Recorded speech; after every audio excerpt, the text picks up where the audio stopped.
لو انت زي ناس كتير قوي شايفين ان هم واقفين محلك سر وبيحاولوا يحلوا المشكله، ولكن بيلاقي نفسه برضه بيرجع لنفس النقطه اللي هو بدا منها.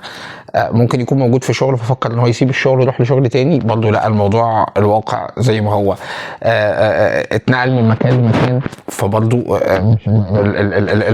المشكله ما اتحلتش. اشتغل على ساعات اكتر، برضه ما اتحلتش. حد تاني جاي بقاله فتره قليله وهو ماشي بسرعه الصاروخ. طب انا ايه الفرق بيني وبينه؟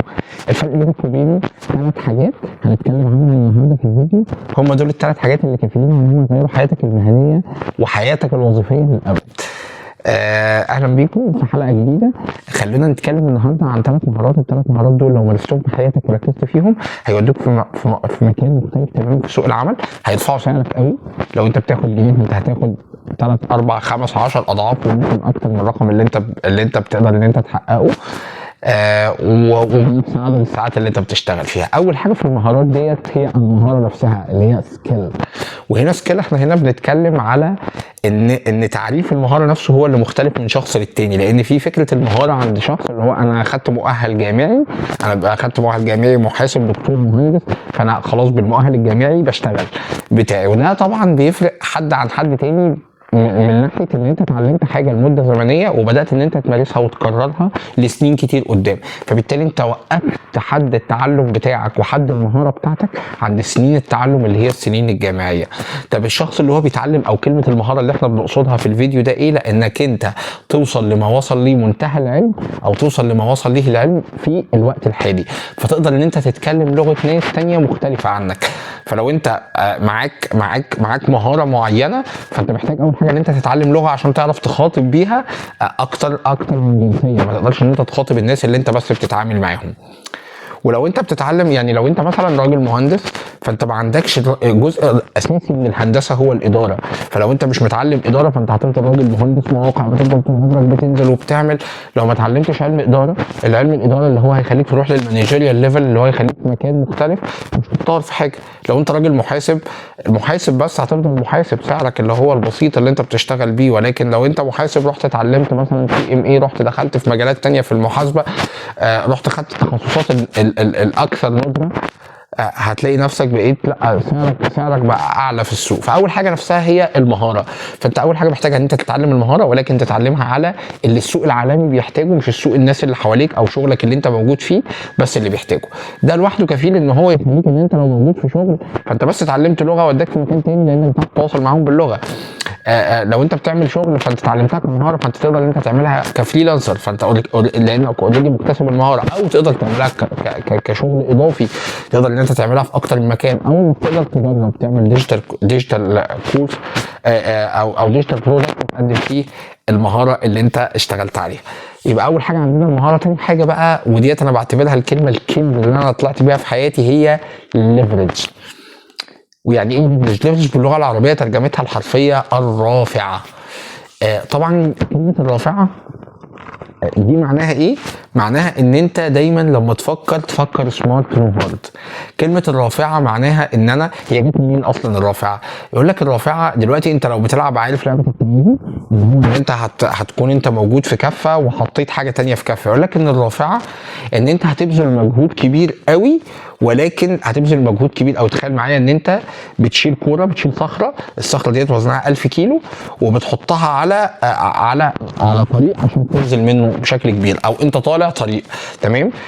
انت لازم هتحطها على اول الطريق هنا على القمه، او على قمه جبل. انت شايل صخره وطالع بيها على قمه جبل، تمام؟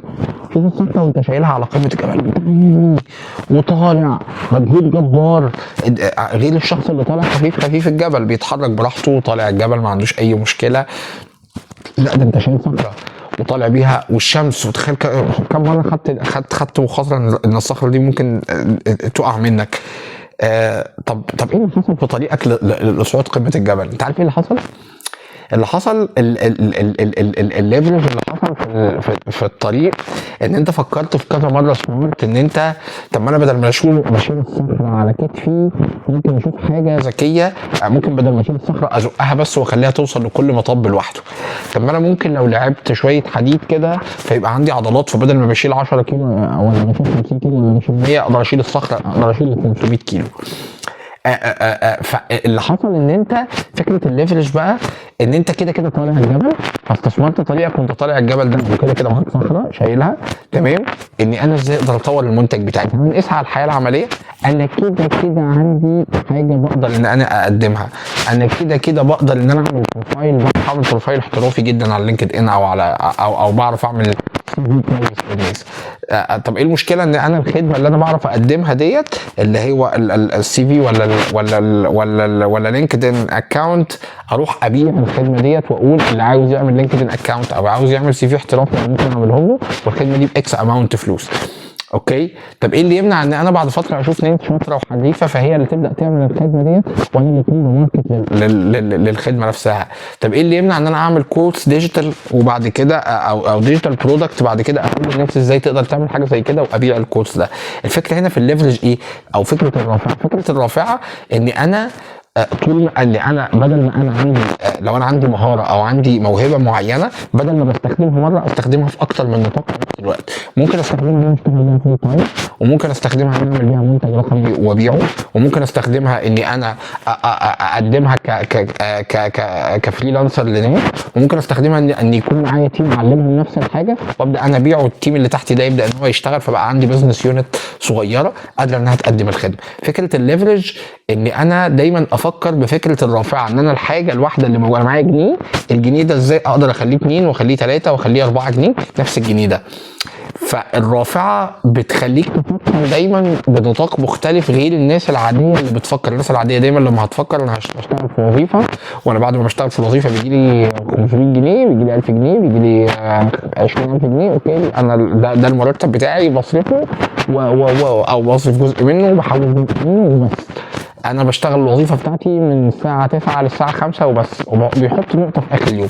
الشخص اللي مش عادي بقى اللي بيفكر ازاي، اللي بيفكر ان هو مثلا يبدا ان هو يتكلم عن الوظيفه بتاعته، فبجانب الوظيفه قدر يعمل بيرسونال براند لنفس الوظيفه اللي هو بيعملها. اوكي، طب ايه اللي هيحصل؟ ان هو بيطور الجزء الخاص بالسوشيال بتاعه، ان هو بيتعرف كاسم في الماركت، انه يقدر يقتنص فرصه عمل اكتر او فرصه عمل اقوى، وانه يقدر ان هو يزود سعر ثمنه في السوق، ان في ناس ممكن تيجي تطلب منه الخدمه ديت بشكل تاني مختلف. ففكره الليفرج ده ان انت دايما ما تفكرش وانت بتعمل الحاجه انك تعملها بس وتحط نقطه، ولكن فكر انك تعملها 10 مرات. مره تعملها عشان ده شغلك، ومره تحكي عنها، ومره تجربها وتعرف ناس تانية ازاي انها تقدر تعملها، ومره تفكر ان انت تعملها كبزنس ان انت تقدر ازاي تاخد منها فلوس، ومره انك تقدر تبني فريق عمل تحتك يقدر ان هو يعمل نفس الخدمه وانت تقدر تبيع الخدمه ديت. فبالتالي انت كده عملت الوظيفه 5 مرات، فاحتماليه ان انت تحقق نتيجه اعلى من اللي الشخص العادي بيعمله هتبقى كبيره جدا. فدي تاني حاجه. احنا كده قلنا السكيل، تاني حاجه الليفرج، تالت حاجه الا وهي التايمنج او الوقت. ان كل حاجه بتحتاج وقت، كل حاجه بتحتاج ان احنا نخصص لها وقت معين نقدر نعمله. وانا هنا لو هقول الوقت فانا هنا بتكلم بشكل محدد جدا عن فكره الروتين، وبتكلم عن فكره الملل. اكيد اللي طالع الجبل وهو حر نفسه كده وطالع خفيف مش زي الشخص اللي احنا كنا بنتكلم عليه اللي عايز يعمل ليفرج وشايل خطره كتفه. اكيد اللي عايز يروح الشغل وكل يوم رايح وهو مبسوط وراجع وهو مبسوط مش زي الشخص اللي بيفكر ان هو يشرح ايه اللي بيعمله في شغله او يقدم نفسه للناس او يبدا ان هو يتكلم او اكيد ده مش زي ده، لان اللي رايح التاني ده مبسوط.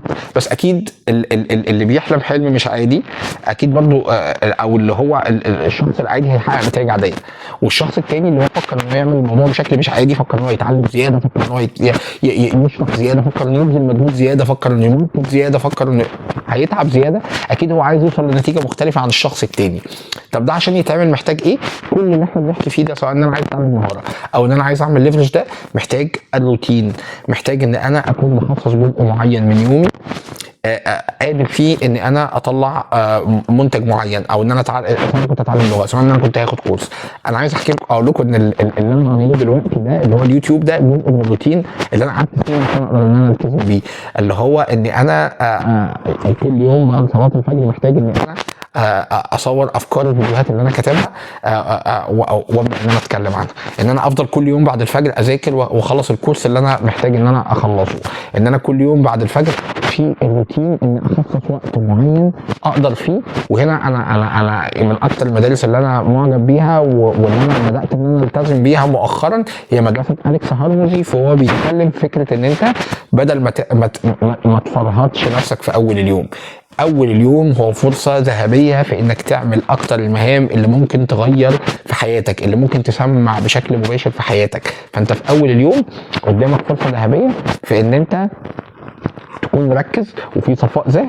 فما تروحش تحرق اليوم بقى في ان انت يلا عشان ناخد دش بارد، وبعد ما ناخد دش بارد ننزل نجري 3 ساعات، وبعد كده نقعد نتامل. لا، اعمل في اول يومك. انا زي ما قال اليكس هارموني هقولها لك بالنص: اعمل فنجان قهوه حلو وابدا اعمل اكتر مهمه هتساعدك في ان انت تطور شغلك وتطور حياتك، او تطور مصادرك الماديه، فتزود مصادر الدخل عندك. لو ده هو ان انت لو خدت كورس معين هيزود في شغلك فتمام.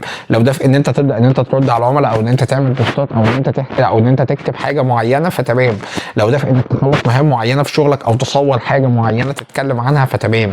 ولكن اعمل اكتر حاجه انت شايف ان هي ممكن تكون بتاثر بشكل مباشر في شغلك وفي حياتك. 3 مهارات: سكيل، تاني حاجه ليفرج، تالت حاجه تايمنج. وحط جنب سكيل ديت اللي هي سبيسيفيك مش اي سكيل، وحط جنب ليفرج التفاصيل بتاعت الرافعه اللي انت هتعملها. حط جنب التايمنج الوقت، الروتين، حط جنبها كلمه الروتين.